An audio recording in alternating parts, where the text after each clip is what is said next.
Hello there and welcome back to another review. So today we're going to be looking at Prophecy, made back in 1979 and directed by John Frankenheimer, who also directed the movie Ronin, would you believe? Does anybody remember Ronin? 98 film, Robert De Niro, Jean Reno, Sean Bean. Anyway, he directed that as well.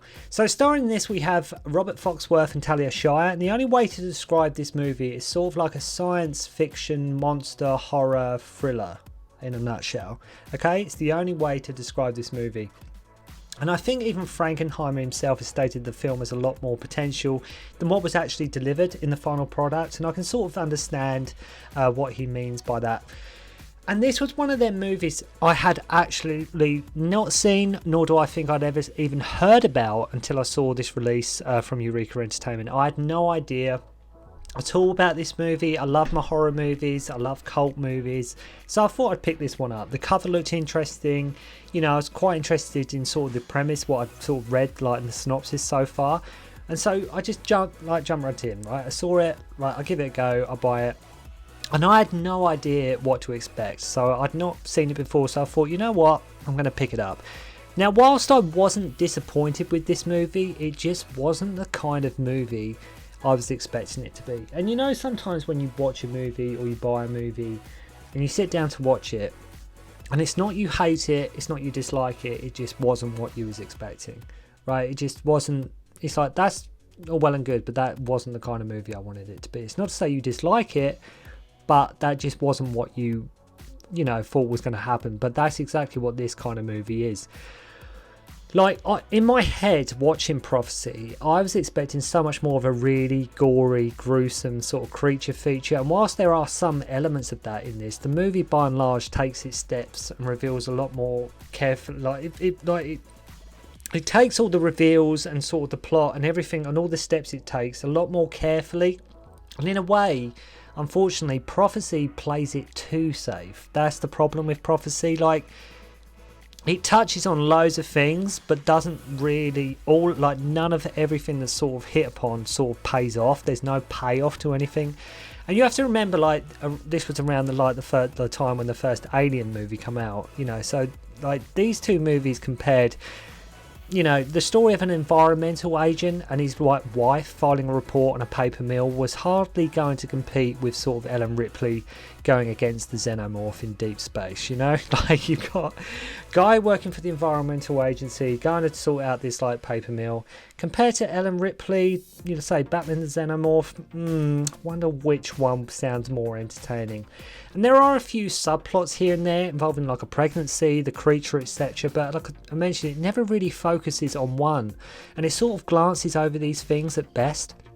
And unfortunately, what lets the movie down is there's nowhere near as much suspense and scares as there should be. Now, if you look at the cover to this movie and sort of what it sort of promises or sets up with sort of what you can see on the poster or the cover or the synopsis, whatever it may be, you think, oh, that sounds really, you know, freaky, or that sounds, I've got to check that out.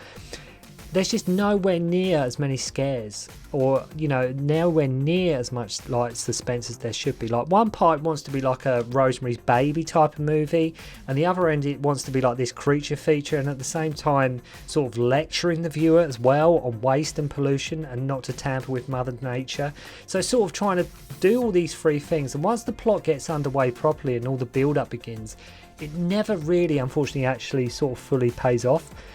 Now, I didn't hate the movie, I didn't hate it at all, but it just wasn't, like I mentioned, the kind of movie I was expecting. I think on Wikipedia it stated even Quentin Tarantino sort of has a soft spot for the movie, and it's largely thanks to the inclusion of Talia Shire, which is very much true. She does add a certain weight to the movie, but unfortunately she is wasted quite a bit chunk of the movie. But it's such an odd commodity, this film. You wonder why she even agreed to do it in the first place. A film about pollution and like a mutant bear. You know, it's like, that sounds the kind of script I want to do. That sounds just right up my alley. So the film opens with this like group of people and their dogs hunting something in the woods. You hear this monstrous growling and the team sort of get wiped out. We meet Talia as Maggie and is pregnant and worries that her husband doesn't want the baby.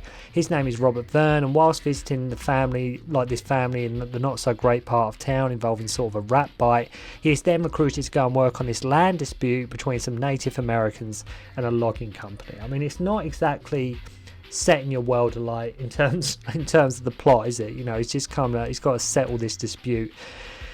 So he gets there, you see one of the dogs being suspended from the team at the start of the movie, suspended from like a helicopter, and I'm sure the dog absolutely loved that. So Robert and Maggie arrive and it's all picturesque and idyllic and it looks great. So Isley, the Mills director, blames the Native Americans for the team's disappearance, and they blame sort of this spirit of the forest, right?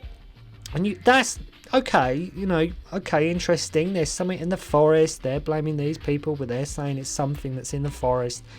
Then we have like a showdown between like an axe and a chainsaw, really turning into a nice getaway for Maggie at this point, just seeing these two go at it with an axe and a chainsaw about this big dispute and everything that's going on.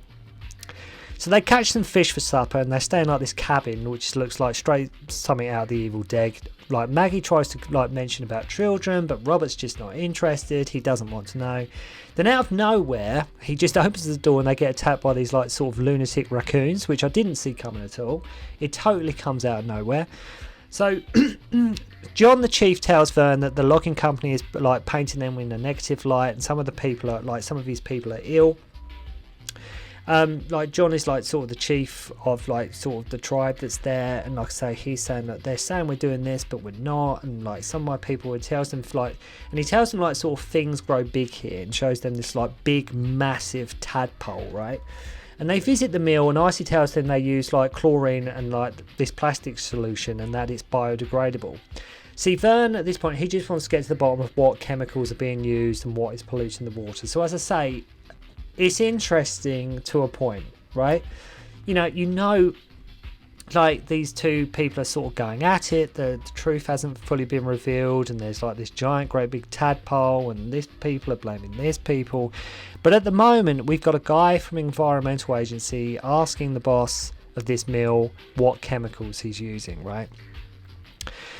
So he wants to know like what's polluting the water, and he learns mercury is being used, like methyl mercury poisoning to be exact, which acts sort of on the nervous system and basically destroys the brain. So until now, it's just been basically be careful what chemicals you use, you know, with no real massive threat or terror. It's just been basically just careful what chemical you use, kids. Anyway, basically it's in the fish, and they ate some fish, remember? And like Maggie's now freaking out, as you would, worrying that a child may be deformed. And the film is very much a slow build, but despite the lack of frills and spills, it still does hold your attention. But unfortunately, it's a slow build that doesn't build to anything. There's sort of no payoff at the end of this movie. It still holds your attention, and if you're watching it for the first time, you will have probably a good time with this movie. But you feel very much not cheated, but a bit deflated at the end of it. You feel a bit, like everything was set up, everything was in place, but it's almost like they could have spent 25 minutes of the movie advancing that, but they don't. They sort of just carry on as they have been doing for like the bulk of the movie. They just carry on as they are, which is unfortunate because, as I say, there is a lot of potential with this movie. We sort of see this mystery creature attack this hiking family who, you know damn well, they were only there sort of for cannon fodder. Even at one point, it like sort of bitch slapping one of them so hard he sort of goes flying into this rock. Isaac comes to arrest some of the natives, and John the Chief sort of does a runner. The Verns go to investigate where the attack happened on the family and find some sort of mutated bear cubs in a poacher's nest. So this is the thing, spoiler alert, if you've never seen this movie, you know, if you don't want any spoilers, stop watching and listening to this review. But it's just a mutant bear, right? This is all it is. It's just a mutant bear. This is the whole thing. Now, we're going into this, I thought it was like some kind of, you know, weird creature or something from outer space or some kind of mutant or whatever. I mean, it is a mutant, but it's just a mutant bear, right? It's all it is. But they find there's some mutant bear cubs in a poacher's nest. Maggie finally tells her husband she is pregnant. Verne shows Ozzy one of the bears and says it's because of the mercury used in his plant, right? the creature arrives, and it's all like the big one, and it's all edited together fine. I mean, you don't see too much, but you see enough. And you have to remember, with the money and the resources and the budget constraints, you know, it's okay. But like I say, it's just a giant mutated bear. So loads of people used for cannon fodder in this movie, the helicopter pilot included. Isley wants to reach into like this radio tower, which gives his character arc sort of a redemption as he's trying to put things right. And no sooner does he sort of find the tower, and he sort of gets attacked by the creature. And say Isley, the owner of the mill, they try to give him some sort of redemption, because the whole thing is basically his fault with everything that's happened. So our leads find this truck, and it's sort of now night again. Not sure what they've done for food all day at this point. And it goes a bit almost sort of Blair Witch vibes, with them sort of going through this forest and woods at night. The cub they save sort of bites Maggie, and Robert just, you know, drowns it. And it's worth noting that Talia Shire is largely in the background here, right? You think, okay, because when I watched this, Talia Shire, you know, we know Talia Shire, she's in the Rocky movies, etc, etc. And you think this is going to be sort of her movie, you know, sort of like Sigourney Weaver, Alien, that kind of. You thought, oh, this is Talia Shire's, you know, like you had Margot Kidder and like the original Amityville horror and things like that. So you thought, okay, this is going to be Talia Shire's horror movie, but she's largely in the background for the most part. Like, you know, I'm at this point in the movie, I'm more concerned with her baby, and so, because remember, she is pregnant, she is worried if it's going to be deformed, is the baby going to be okay? But this seems to have all been forgotten about, right? This really, when I say about things are sort of promised, it's like with the creature. You think, what is this creature? What is the creature? Okay, it's a mysterious bear. Okay, I'm pregnant, it could be deformed, it could be, you know, this.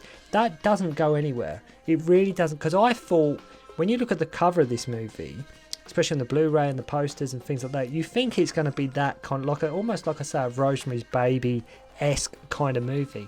But they sort of do away with that at the end, and it just sort of becomes, let's just kill this mutant bear. And like I say, Talia Shire is just sort of there, but it's almost like she should be the main lead. But as I say, she just gets reduced to sort of in the background. So they hold up in this cabin. John Hawkes, the chief, gets killed. Vern kills the creature. They fly away, and like sort of it's revealed in the last shot that another mutant bear is there too. I think it's implied it's sort of the dad, but they killed the mum or whatever. But what an odd movie. What an odd, bizarre movie. If you have seen Prophecy, let me know what you think of it. I'm sure to many of you, it's one of your favourites. But to me, having seen it the first time, I've watched it a couple of times since, and like I say, I just thought I'd quickly go over the plot there. But it's such a bizarre film. It's not really a creature feature. It's not really a horror. It's not even really a film you can even put your finger on. Is quite what it is. It's just, but it's bloody stupid. I know that, but I still like it. It's not that it's not awful. You can't say the film's awful. And like I say, everything. It's one of them movies, and it's so frustrating because everything's in place. Everything's in place. You've got an okay setup. You've got. The plot is okay, almost a bit trivial to begin with, but it holds your attention, and you're hoping and praying as the film goes on, oh god, this is all going to come together in the last 20 minutes, or it's really going to sort of, they're going to wrap it up and just bring it all together, and everything's going to get explained with like the pregnancy, the creature, and it's, whatever this thing is and whatever like that. But it's like the reveal of the creature is okay, the pregnancy is just like almost sort of forgotten about. That's not an issue anymore. And like I say, Talia Shire, unfortunately, for all her credits and talent as an actress, she just basically has to reduce to being sort of in the background at some point, as her husband sort of saves the day and takes the lead. But if you have seen Prophecy, if you have seen it over the years, or you picked it up from Eureka Entertainment like I did on Blu-ray, let me know what you think of the movie, because it'd be wonderful to hear other people's opinions on this movie, because I know loads of people's impression of this film are mixed. I know I've read a few quick little reviews online after I watched the movie, and the general consensus is like, I think it's good, like people don't mind the movie, but it's just like a bit of a waste. Like it just had so much potential, but it could have offered so much more. But anyway, let me know what you think of Prophecy if you've seen it, and I'd love to hear you guys' opinion on the film. So thank you very much indeed for watching. Hope you enjoyed the review, and I'll see you again soon. Don't concentrate on the finger, or you will miss all that heavenly glory.